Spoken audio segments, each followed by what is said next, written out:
Have you ever wondered what it's like to swim with wildlife in the warm waters of the Pacific?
As soon as we arrived at the resort, we were so excited and couldn't wait to start exploring.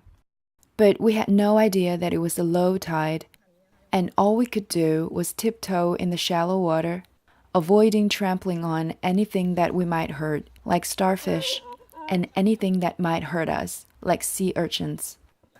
We stopped from time to time to immerse our faces in the water, to see the corals and small fish, having no idea that what we were about to see in the following few days was going to be so much more fabulous than this.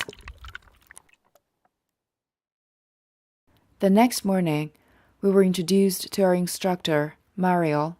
He started teaching us the basic theories of scuba diving, which was everything we needed to know to stay alive, breathing from a tank of compressed air in the ocean.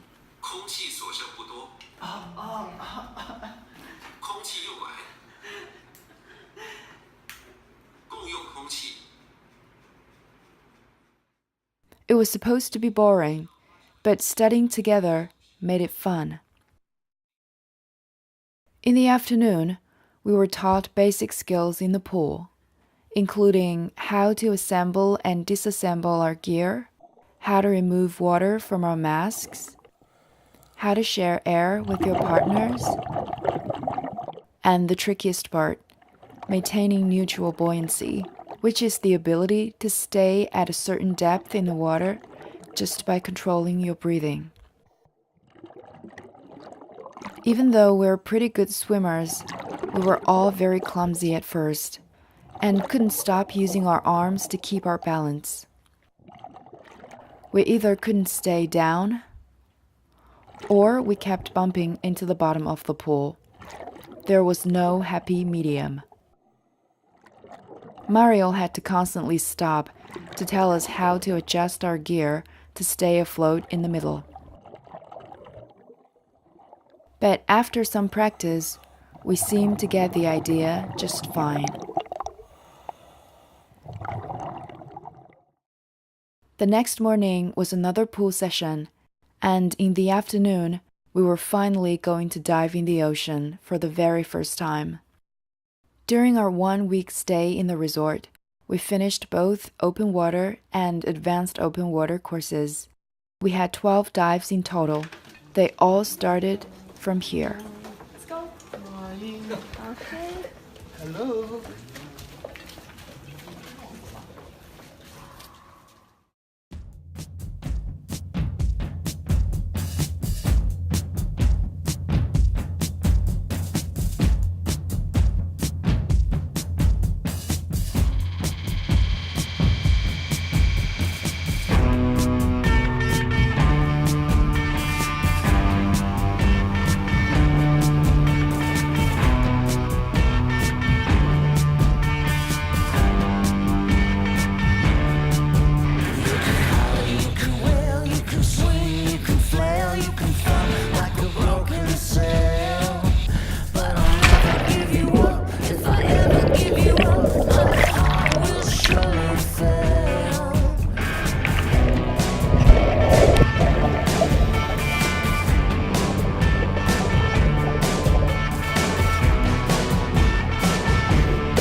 Seeing the bottom of our boat again usually meant the end of each dive, which was 40 minutes on average, depending on how well we controlled our breathing.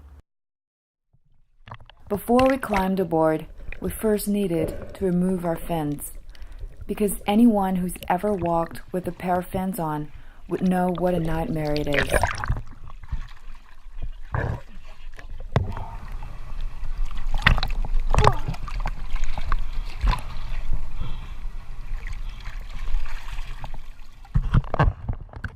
The boat crew would help us remove our gear. We would take off the weight by ourselves, and then we were good to go into the water again.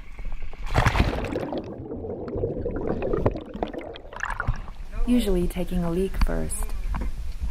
疲态是这么说的吗 ？Well, enjoy. It felt really weird peeing our pants in the water, but it's always fun to experience new things, isn't it?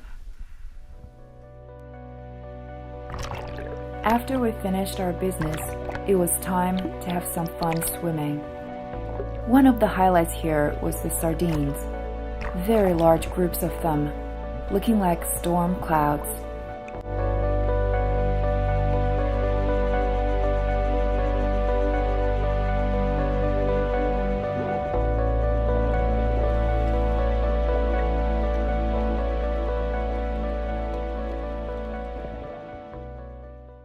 When we finally settled down on the boat, we were offered hot tea and mango every time. I figured I probably ate more mango during those 7 days than I did in the previous 30 years of my life. We would usually have to wait for an hour before we could dive again, because our body needed time to get rid of the nitrogen that had accumulated in the previous dive. During the break, we would have some fun with the drone, and we would also take every opportunity to ask Mario all sorts of questions. Questions like, what is the most memorable diving experience that you've ever had? The most memorable one, when I was start diving. The first dive will always be memorable. What's the weirdest fish that you've ever seen? The weirdest The creature? word, Strangest. there will be a lot. A lot. Every time it's new. A lot of people say that they dive on the same spot, that they done already 2 times, and then they say everything that's not correct. Even you make 1,000 dives on the same spot, every dive is different. Were you ever in any danger? Now, No? diving is never in danger. Never in danger. As long as you follow rules, yeah, and self-discipline. When the dive computer said we were good to go, we headed to our next spot. Even though we were in a tropical area, we still felt cold, sitting in our wet clothes in a fast-moving boat. After a few dives, we started to realize that the place isn't called Turtle Bay for no reason. We saw turtles almost every time we went underwater.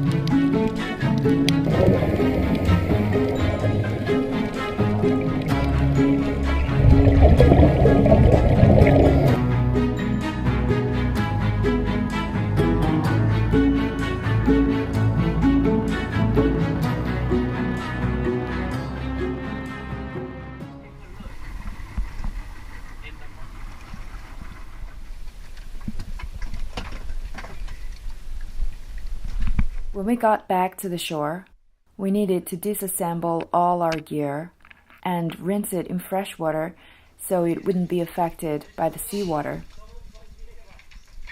After we went back to our rooms and changed out of our diving suits, we would find new wounds on our bodies nearly every time. My feet were chafed from the fins, and the guy's legs were all covered in cuts from brushing past the corals. Since we usually finished our daily 2 dives in the morning, we had the rest of the days all to ourselves. If we were sensible people, we'd probably have chosen to stay clear of the sea whenever we weren't diving. Exposing wounded skin to salty water again and again is never pleasant. But as it turned out, we weren't sensible people at all. On our 3rd day, we decided to try kayaking.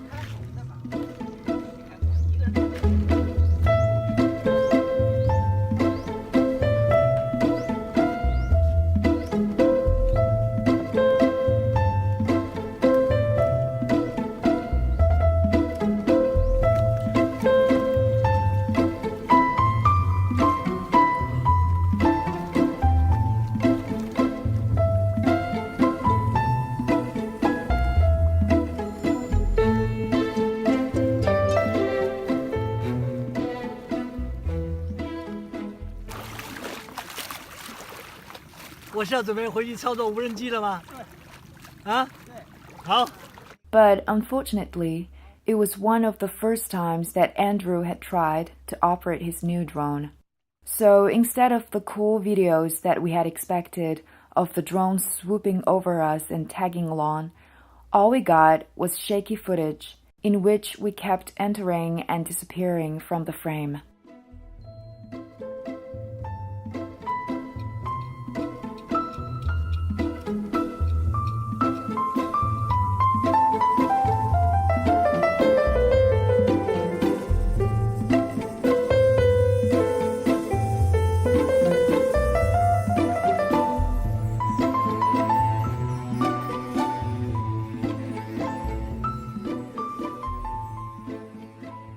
The other day, we swam to the coral cliff not far from the shore and snorkeled there. The view was unreal looking out from our masks. And it was even more breathtaking looking down from the drone, which, by the way, Andrew was getting better and better at controlling.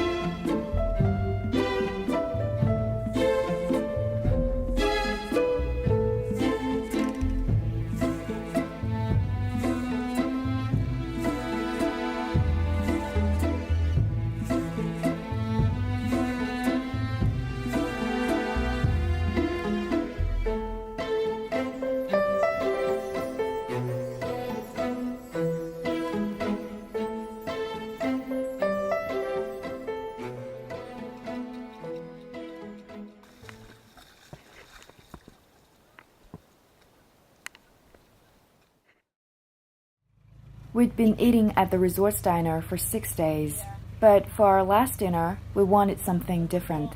So we rented a motorized track to take us into town, which was about 15 minutes away.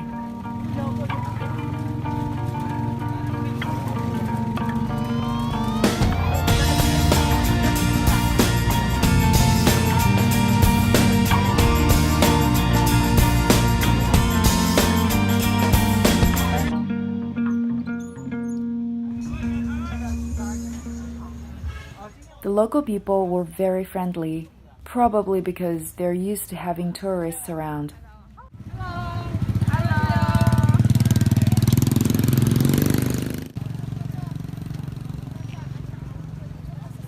We visited the local seafood market, where most of the things we didn't even recognize. Ganyan pila to.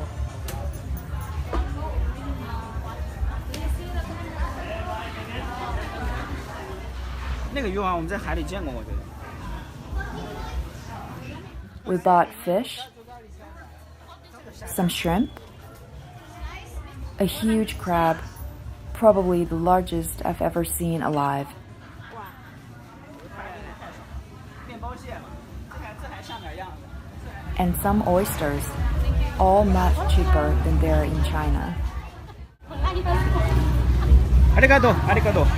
The lady said arigato, which is Japanese for thank you. We thought it was fun, so we didn't correct her, and said arigato back. We got that a lot, in fact. One day, a girl said 안녕하세요.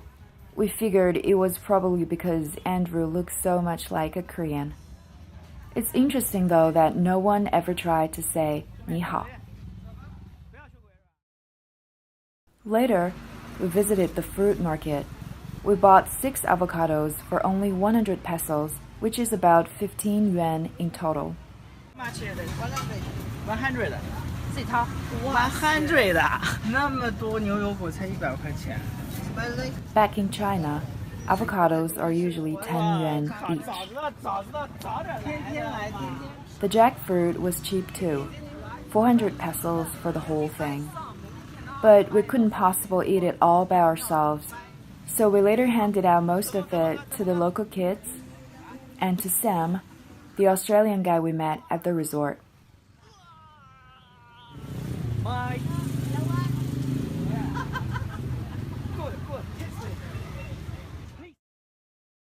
When we returned to the resort, we asked the kitchen staff to cook the food for us. They'd been so nice to us during our stay. That night, they knew it was our last dinner there. We could see they were putting extra effort into setting the table and preparing the food for us. That night was one of the highlights of the trip.